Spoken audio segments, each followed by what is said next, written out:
orang lain. Anak di mata Allah itu orang lain. Di mata Allah, apalagi nanti pada hari kiamat, anak, istri, kakak, adik, ayah, ibu, semua adalah orang lain. Tidak ada mereka saling bantu-membantu, gotong royong, menjawab pertanyaan Allah. Nggak ada. Nggak ada. Di hadapan Allah, masing-masing sendiri. Furoda.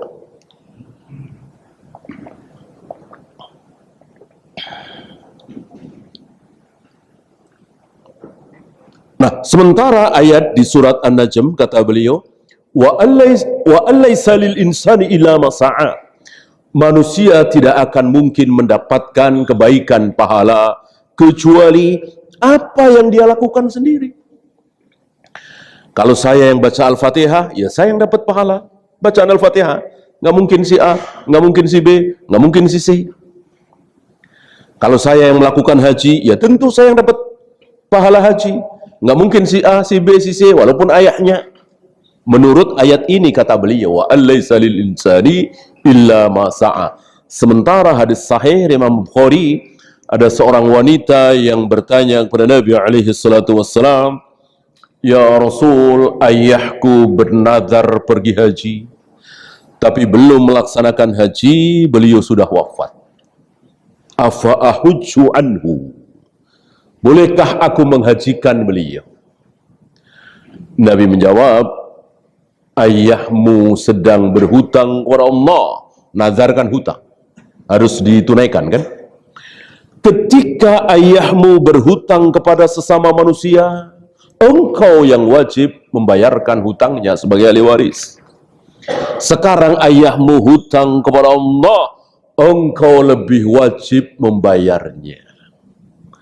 Berarti Nabi bukan hanya membolehkan, tapi menganjurkan si anak ini untuk membadalkan haji orang tuanya. Sahih Imam Bukhari. Sementara ayat tadi berbunyi, wa allaysa lil insani illa ma sa'a. Manusia tidak mungkin mendapatkan pahala kecuali apa yang dia usahakan sendiri, bukan diusahakan oleh orang lain. Beliau lupa bahwa anak adalah hasil usaha orang tua. Maka ketika anaknya membadalkan haji orang tuanya, ya sampai pahalanya. Kecuali yang menghajikan tetangga, kakak, adik, sepupu, keponakan, paman, bibi, enggak. Anak. Apa kata Nabi tentang anak? Bahwa anak-anak kalian adalah min kasbikum. Itu hasil usaha kalian. Bal min atyabi kasbikum. Bahkan hasil usaha kalian yang terbaik. Ketika kita berusaha, kadang menghasilkan uang, menghasilkan mobil, menghasilkan rumah, menghasilkan pangkat, jabatan, menghasilkan anak. Mana yang terbaik? Anak. Yang terbaik, anak. Kata siapa? Kata Nabi SAW. Tentu wajib kita dustakan pendapat diri kita kalau bertentangan dengan sabda Nabi SAW. Nabi yang mengatakan, bal min atyabi kasbikum. Usaha kalian terbaik. Dengan demikian tidak bertentangan dengan ayat tadi. Seorang manusia tidak akan mendapatkan pahala kecuali apa yang dia usahakan sendiri. Kan dia usaha dengan punya anak itu. Ya. Kecuali yang menghajikan tetangganya, temennya, kakaknya, adiknya, pokoknya di luar anak. Anak di sini bisa cucu, bisa cicit, bisa anaknya cicit, bisa cucunya cicit, cicitnya cicit, dan seterusnya. Ya, kedudukannya seperti anak. Karena Nabi pernah mengatakan terhadap Nabi Ibrahim dengan ayahku. Nabi Ibrahim disebut oleh Rasulullah SAW sebagai ayahku. Padahal kan kakek jauh. Berapa puluh turunan itu. Ya, dari beliau ke Ibrahim. Tapi beliau mengatakan, Ibrahim ayahku, tadi malam lahir anakku, aku berikan nama sama dengan nama ayahku, yaitu Ibrahim. Bukan Abdullah, kan yang dimaksud oleh beliau Nabi Ibrahim, ayah yang kesekian, bukan ayah kandung beliau, Abdullah. Ya. Nah, ini contoh sederhana betapa tanpa pemahaman yang benar akan keliru kesimpulan kita sebagaimana seorang tokoh di negeri kita ini. Beliau sudah wafat. Ya. Maka kita harus dengan semangat, tidak mungkin ada yang bertentangan. Kalau ada ayat bertentangan dengan ayat lain, ada ayat bertentangan dengan hadis, ada hadis bertentangan dengan hadis lain, batal firman Allah. Ya. Lau kana min indi ghairillah lawajadu fihi ikhtilafan katsira. Seandainya Al-Quran ini, hadis ini bukan dari Allah, seandainya bukan dari Allah, Rasulullah ngarang sendiri, pasti akan terdapat perselisihan yang banyak. Kenapa tidak ada perselisihan di ayat di hadis? Karena dari Allah. Maka sekali lagi, seandainya terlihat seperti bertentangan, itu kita saja yang belum tahu. Kalau kita tahu dengan benar, pasti tidak berselisih, pasti tidak bertentangan. Wa alaysa lil insani illa ma sa'a. Oleh karena itu, Nabi menyebutkan bukan cuma satu, bukan cuma anak. Kan hasil usaha yang mendatangkan pahala saat orang lain melakukan kebaikan bukan cuma anak. Kalau anak jelas, ada suami istri melahirkan anak. Karena satu dan lain hal, begitu lahir, anak ini dibawa orang. Ya, apa panti asuhan atau apalah ya. Dididik, dipelihara, diajarkan, ditarbiyah, akhirnya menjadi ulama besar misalnya. Ayah ibunya ini cuma melahirkan doang. Habis itu nggak ketemu-ketemu lagi misalnya. Maka anaknya yang akhirnya menjadi ulama besar, tentu sholat, puasa, zakat, haji, dakwah, jihad, begini, begitu. Ayah ibunya dapat pahala apa tidak? Dapat.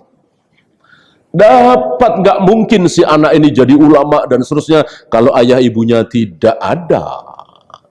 Bahkan si anak itu nggak mungkin ada kalau ayah ibunya nggak ada. Ya, kecuali ayah ibunya kafir, tentu nggak dapat apa-apa dari si anak. Usaha. Nah, ada dua usaha lagi yang bukan dari jurusan anak. Apa? Harta. Dia bukan anak kita, bahkan kita nggak kenal. Tapi melihat dia hafalannya bagus, rajin, tapi sayang miskin, maka kita yang bayar SPP-nya, kita yang membiayai pendidikannya, sampai dia lulus pesantren, hafal Al-Quran, hafal ratusan hadis, jadi orang yang berilmu, berdakwah, mengajarkan kebaikan, yang sunnah itu sunnah, yang bid'ah itu bid'ah, yang syirik-syirik, yang tauhid-tauhid, qulil haqqa walau kana murran, sampaikan yang hak sekalipun pahit. Maka kita yang bukan ayahnya, bukan ibunya, dapat pahala apa tidak dari dia? Dapat. Karena ada usaha, yaitu harta tadi, uang tadi. Ya, ada satu lagi, apa? Harta tidak, anak bukan, tapi ilmu. Ilmu. Antum punya anak tetangga usia TK atau belum TK, kan rata-rata belum pada hafal Al-Fatihah tuh. Antum aja, ayo nak sini, tirukan ya. Bismillahirrahmanirrahim, alhamdulillahirrabbilalamin. Dia ngikutin. Kadang-kadang lari-lari, namanya bocah ya. Dengan sabar kita tuntun dia. Akhirnya 10 anak ini semuanya hafal Al-Fatihah dari antum. Gara-gara antum yang ngajarin. Antum meninggal, 10 anak ini dewasa, sholat setiap hari, baca Al-Fatihah ketika sholat. Setiap kali dia baca Al-Fatihah, antum dapat pahalanya apa tidak? Dapat. Karena 10 anak ini tahu Al-Fatihah, hafal Al-Fatihah dari antum. Ilmu kan? Aw ilmin yuntafa'u bihi. Ya, jelas ini tidak bertentangan dengan wa alaysa lil insani illa ma sa'a. Karena ada usaha yang tidak mungkin dapat pahala kalau nggak ada usaha. Saya meninggal, tetangga-tetangga saya kasihan sama saya, lalu baca ini, baca itu, baca Al-Fatihah dan seterusnya. Pahalanya untuk saya, mungkinkah? Ya tidak mungkin. Usaha saya apa? Ya, tetangga-tetangga itu bukan anak saya. Tetangga-tetangga bisa baca ini, baca itu, bukan saya yang ngajari. Tetangga-tetangga itu bisa baca Yasin segala macam, bukan saya yang membiayai. Apa usaha saya? Nggak ada kan? Kalau bacaan tetangga itu sampai ke saya yang sudah mati, batal wa alaysa lil insani illa ma sa'a. Ya, kita lanjutkan.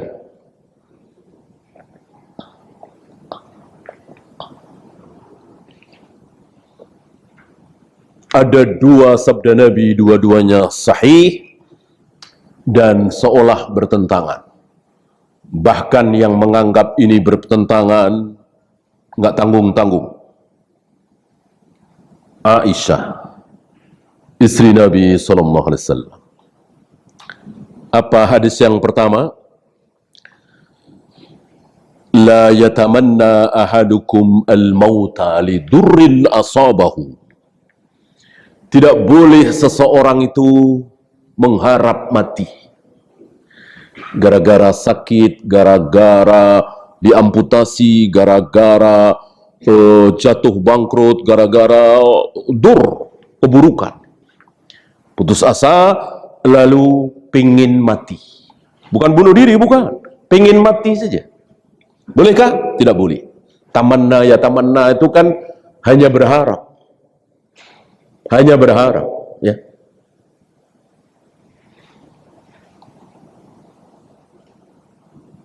Jelas di sini ya. Berharap saja tidak boleh. Apalagi berusaha untuk mati dengan minum racun misalnya, gantung diri misalnya, jelas dosa besar, haram. Nah, sementara di hadis lain beliau mengatakan, man ahabba liqa Allah ahabballahu liqa'ahu. Barang siapa yang ingin bertemu dengan Allah, maka Allah juga ingin rindu bertemu dengan dia. Dan barang siapa yang tidak ingin bertemu Allah, maka Allah juga tidak ingin, tidak sudi ketemu dengan dia. Bertemu dengan Allah pasti mati. Mati, bertemu dengan Allah adalah mati. Ya, bukan sholat, keliru. Sholat dikatakan bertemu dengan Allah. Saya akan bertemu dengan Allah sebentar lagi. Saya akan berjumpa dengan Allah sebentar lagi, yaitu sholat. Ini istilah yang salah. Istilah yang benar, sholat itu bukan bertemu dengan Allah, tapi berbisik, najah. Ya, maka disebutkan munajat. Berbisik ya. Maka kita tidak disunahkan untuk teriak-teriak. Karena kita sedang berbisik. Dan Allah hadapkan wajahnya ke wajah kita yang sedang sholat. Ini kata Nabi SAW, jangan kita otak-atik dengan akal, logika, nurani, nggak bakalan nyambung. Wajah kita sekecil apa, wajah Allah sebesar apa. Lalu kalau ada sholat bareng, satu menghadap ke timur, satu menghadap ke barat, di Ka'bah sana, gimana? Nanti Allah menghadapnya gimana? Nggak akan nyambung kan? Maka sudah ikuti sabda Nabi. Kita sedang berbicara tentang zat yang maha gaib. Jangan pakai akal logika, tapi ikuti, jiplak, letterlek apa sabda Nabi, karena ucapan Nabi tidak mungkin salah. Dan kalau toh ada yang berhak nanya dan pertanyaannya itu benar, pasti yang nanya duluan siapa? Yang nanya duluan siapa? Abu Bakar, Umar, Utsman, Ali, Zubair, Talha, Abu Hurairah, para sahabat ridwanullah alaihim jami'an. Mereka mestinya yang pertama kali duluan membahas, pertama kali duluan. Gak ada satupun sahabat yang membahas kalau Allah turun ke langit dunia berarti, kalau Allah bersemayam di atas arsy berarti, kalau Allah menciptakan Adam dengan kedua tangannya berarti nggak ada. Mungkinkah kita lebih pintar dari para sahabat? Nggak mungkin. Pemahaman para sahabat dijaga oleh Allah sebenar-benar pemahaman, seluruh pemahaman. Maka para sahabat diam, kita diam. Ikuti apa adanya, kata Nabi alaihi salatu wassalam. Ketika kita sedang sholat, wajah Allah berhadapan dengan wajah kita, maka kata Nabi, ketika sholat jangan pernah meludah ke depan seolah meludahi wajah Allah. Ya, bisa saja kita dalam sholat harus buang ludah, jangan ke depan, tapi ke bawah atau begini, kata Nabi sambil mencontohkan pakai kain. Ya, ini sabda Nabi alaihi salatu wassalam, tidak mungkin salah, kita ikuti apa adanya. Ya. Nah, kembali bertemu Allah.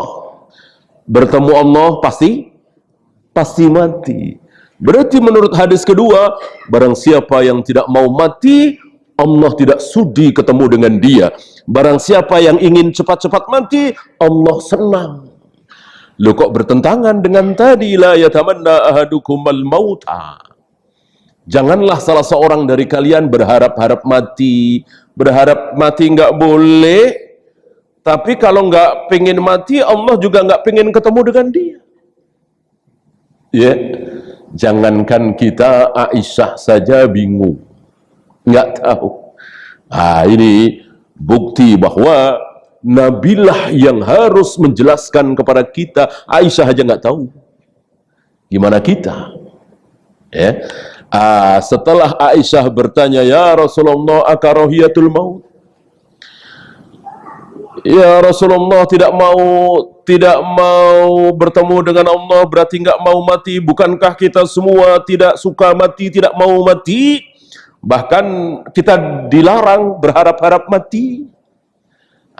Nabi menjawab, masalah waktu. Masalah waktu. Waktu kita segar bugar, waktu kita sehat walafiat, waktu kita tidak berpenyakit apapun, belum gorgoroh, belum sakaratul maut. Berlaku hadis yang mana? Yang pertama tadi, tidak boleh kita berharap-harap mati, ya, karena tertimpa musibah, karena di PHK, karena bangkrut, karena terlilit hutang miliaran misalnya. Nggak boleh. Nggak boleh berharap mati. Sementara kapan orang disukai oleh Allah, ditunggu-tunggu Allah, rindu, dan kita pingin sekali cepat ketemu Allah, yaitu saat gorgoroh. Saat nyawa kita sudah di kerongkongan. Jadi detik-detik menjelang kematian. Di detik-detik menjelang kematian berlaku hadis yang kedua ini. Apa? Pengen cepat-cepat ketemu dengan Allah, karena sudah tidak ada harapan hidup. Dan semua kita pasti tahu. Pasti kita semua tahu sebentar lagi akan mati. Ada yang pernah merasakan? Tentu belum, ya kan?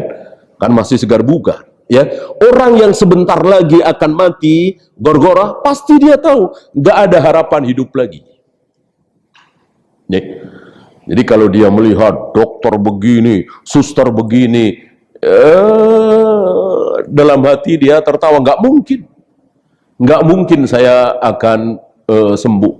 Sebentar lagi saya akan mati. Yakin betul, karena memang sudah diberitahu oleh Allah. Nah, di saat seperti itu, dia rindu, ingin cepat-cepat bertemu dengan Allah. Itu yang luar biasa.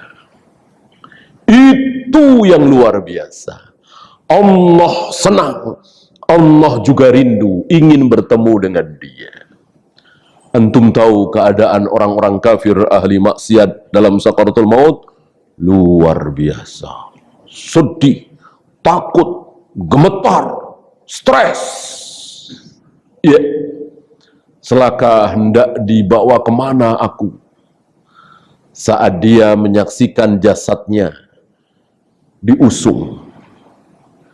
Adapun seorang mukmin yang beramal soleh, dia mengatakan, cepatlah bawa diriku.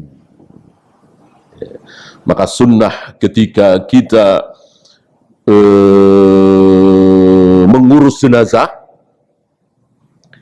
disegerakan ke penguburan, apa ditunda-tunda? Segerakan. Dari meninggal sampai penguburan 4 jam, bagus. Dari meninggal sampai penguburan kok 3 jam, lebih bagus. 2 jam, lebih bagus. Ya. Ya, karena harus ada ini dan itu administrasi, ya mungkin bisa 5 jam, 6 jam. Ya. Kalau sampai seharian, kalau sampai nginep, ini tidak bagus. Berapa banyak contoh para sahabat, manusia-manusia termulia, mengubur mayat di malam hari. Ya. Jadi tidak menghalangi. Ya. Yang terkenal seorang wanita penyapu masjid dikuburkan di malam hari. Bahkan beberapa sahabat lupa melaporkan kepada Nabi SAW. Pagi harinya Nabi bertanya, kemana wanita fulanah yang biasa menyapu masjid? Dijawab oleh para sahabat, tadi malam meninggal, sudah kami kuburkan. Agak kecewa Nabi, lalu Nabi mendatangi kuburnya dan bertakbir 4 kali di atas kubur. Karena salat mayat tanpa ruku, tanpa sujud, boleh dilakukan di atas kubur.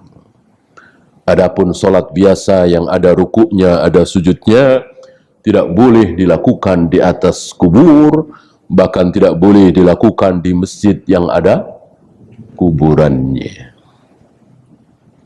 Yang menyebabkan Yahudi dan Nasrani dikutuk, dilaknat oleh Allah, salah satunya, ittakhadhu qubur anbiya'ihim masajid. Karena mereka menjadikan kubur-kubur para nabi menjadi masjid tempat ibadah. Ucapan ini disabdakan oleh Nabi SAW 4 atau 5 hari kira-kira sebelum beliau wafat. Seolah beliau berpesan, jangan ikut-ikutan Yahudi dan Nasrani. Apa? Beribadah, menyembah Allah di atas kuburan.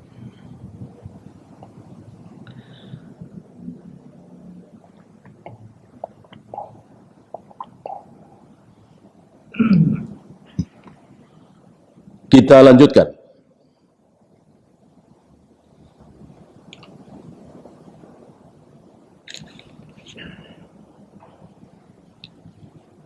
La tatamannau liqa'al adu.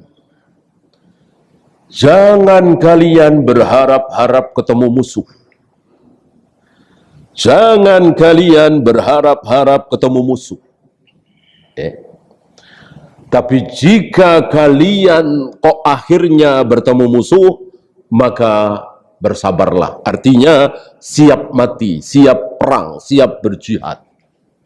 Ya, musuh di sini yang dimaksud adalah orang-orang kafir dalam jihad. Hadis ini disimpulkan oleh sebagian orang dengan mengatakan berarti kita jangan berharap jihad. Jangan berharap mendapati jihad. Karena hadisnya jelas, la tatamannau liqa'al adu. Jangan kalian berharap-harap ketemu musuh. Sementara di hadis lain, malam yagzu walam yataghanna nafsuhu bil ghazwi. Barang siapa yang belum pernah berperang, jihad, dan tidak ada keinginan dalam dirinya untuk berperang berjihad, maka famata fi syu'batin minan nifaq, dia mati dalam keadaan cabang kemunafikan. Ketika orang belum pernah berperang jihad dan dia tidak ingin sama sekali, tidak ada cita-cita untuk berjihad, maka dia mati di cabang kemunafikan. Cabang-cabang nifak kan banyak. Ini salah satu. Ini bertentangan. Hadis pertama mengatakan jangan berharap-harap ketemu musuh. Hadis kedua, justru orang yang tidak ingin berjihad, tidak ingin berperang, terancam mati dalam keadaan munafik. Ya. Bagaimana menjamak dua hadis yang seolah bertentangan ini?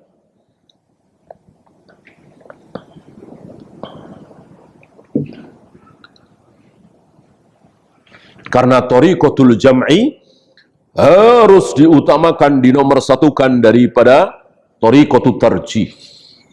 Hati-hati dengan thariqatut tarjih. Memakai satu dalil, membuang dalil yang lain karena seolah bertentangan. Itu tarjih namanya. Ya. Itu boleh kalau kepepet, tidak bisa dijamak.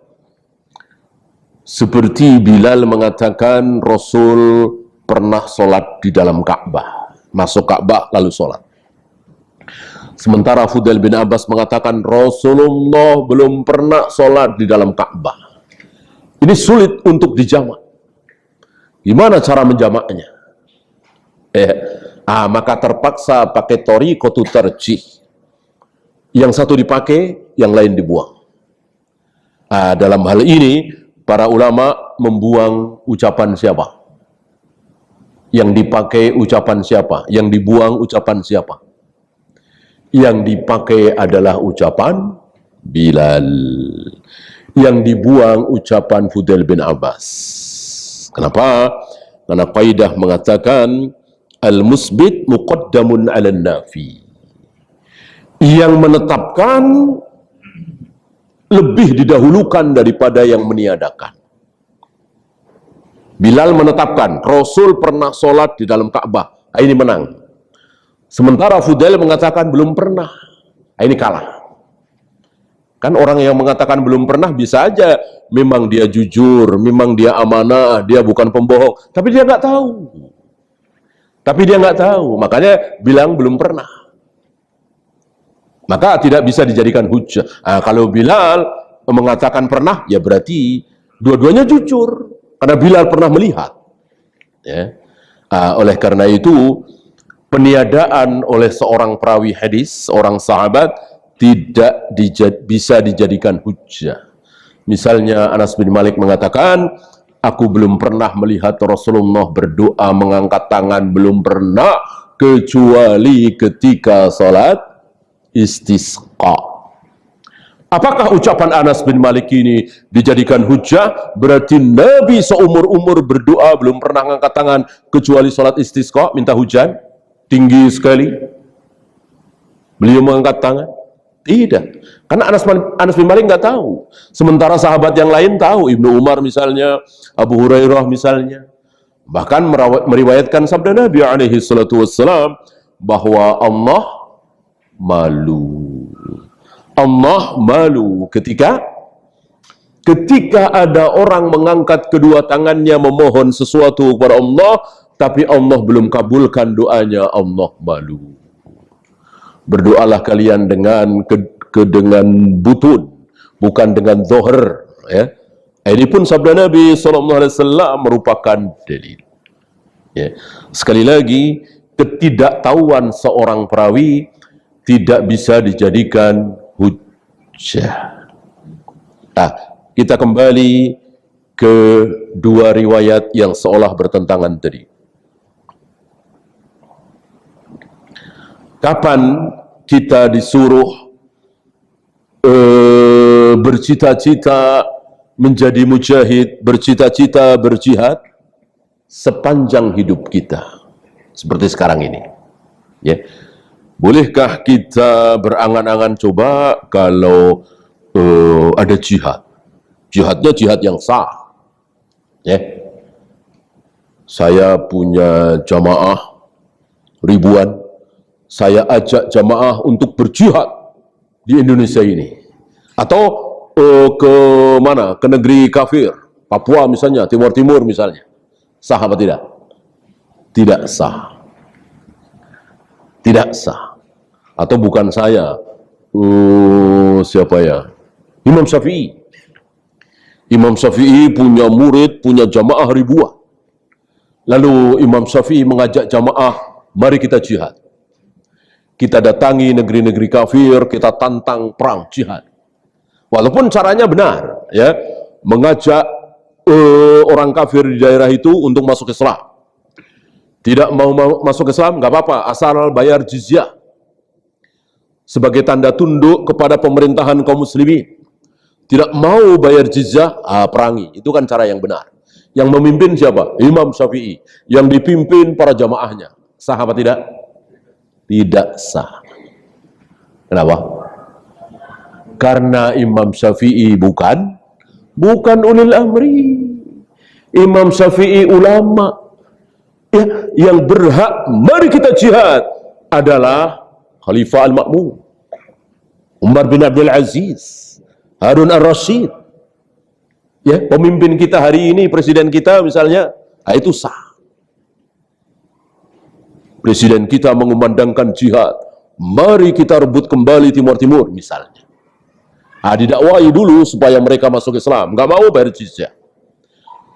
Tunduk di bawah kekuasaan kaum muslimin Indonesia. Pemerintahan Indonesia. Pemerintahan Islam kan, Indonesia bukan negara kafir. Indonesia bukan negara kafir. Negara kafir itu Amerika, Jepang, Inggris, Prancis, Jerman. Itu negara kafir. Indonesia bukan negara kafir. Sama dengan Malaysia, Brunei, Irak, Mesir, Saudi, bukan negara kafir. Bukan negara kafir, berarti negerinya kaum muslimin. Ya. Baru sah. Baru itu sah. Ya. Imam Bukhari kan membuat bab khusus. Al-jihadu ma'al imam, adiluhum wa fajiruhum. Jihad itu harus bersama pemimpin imam. Imam di sini orang nomor satu di negeri Islam tersebut. Mau namanya khalifah, amirul mukminin, waliul amr, sultan, presiden, raja, perdana menteri, yang penting dia orang nomor satu di negeri kaum muslimin itu. Ini pemimpin yang sah. Soal nama nggak masalah. Abu Bakar dengan Umar saja julukannya beda. Sama-sama pemimpin, julukannya beda. Abu Bakar lebih terkenal dengan sebutan khalifah, khalifatul Rasul, bukan khalifatullah ya. Umar lebih masyhur dengan julukan Amirul Mukminin. Kan beda istilahnya. Nggak masalah, yang penting sama-sama orang nomor satu di negeri Islam tersebut. Ya. Nah, ketika sudah berhadapan dengan musuh, ketika kita di sini, musuh di sana, berlaku hadis tadi, ya, atau besok, gitu ya, berlaku hadis tadi. Artinya jangan berharap,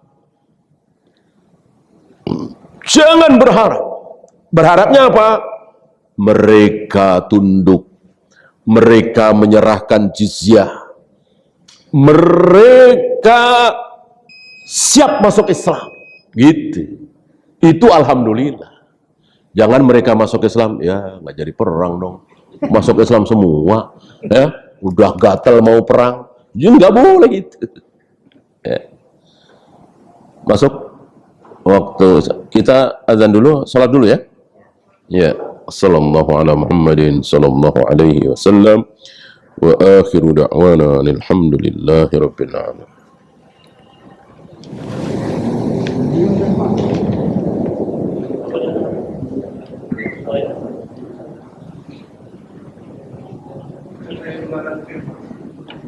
Alhamdulillah. Salatu wassalamu ala Rasulillah. La haula wa la quwwata illa billah. Sebelum kita bersoal jawab, saya ulangi tadi bahwa kapan kita selalu ingin berjihad? Jawabnya, sepanjang hidup kita. Kapan kita dilarang bertemu dengan musuh, bunuh-bunuhan, detik-detik menjelang peperangan. Seolah kebalik ini ya. Kenapa? Karena seluruh pasukan, terutama komandan perang, harus menjadikan perang adalah pilihan. Perang adalah pilihan terakhir. Ketiga, pilihan pertama yang harus diharapkan oleh seluruh kaum muslimin, pasukan, termasuk komandan pasukan, pilihan pertama apa? Mereka semua masuk Islam. Kalau mereka semua masuk Islam, nggak jadi perang. Dan itu yang terbaik. Itu yang terbaik. Contohnya Fathu Makkah. Fathu Makkah. Ya. Rasul dan para sahabat tidak menghunus senjata. Pedang tetap disarungkan. Kenapa? Yadkhuluna fi dinillahi afwaja. Orang-orang kafir Quraisy masuk Islam berbondong-bondong.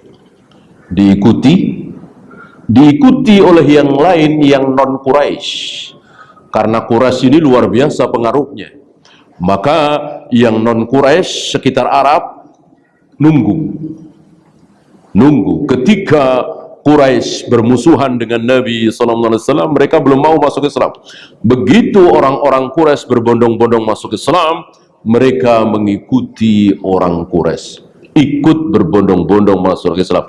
Itu pilihan pertama yang harus disukai oleh seluruh pasukan. Jangan menginginkan pilihan ketiga. Adapun pilihan kedua, ini tetap harus dijalankan dan harus disukai daripada pilihan ketiga, yaitu mereka membayar jizyah. Mereka tidak berharap perang, tapi juga tidak mau masuk Islam, dan tidak boleh dipaksa.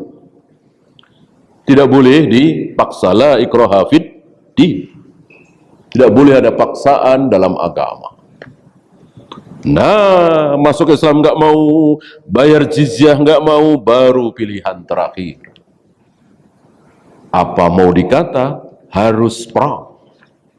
Sekali lagi, ini tidak boleh dijadikan tujuan utama. Paham ya? Ya, silakan. Ada pertanyaan?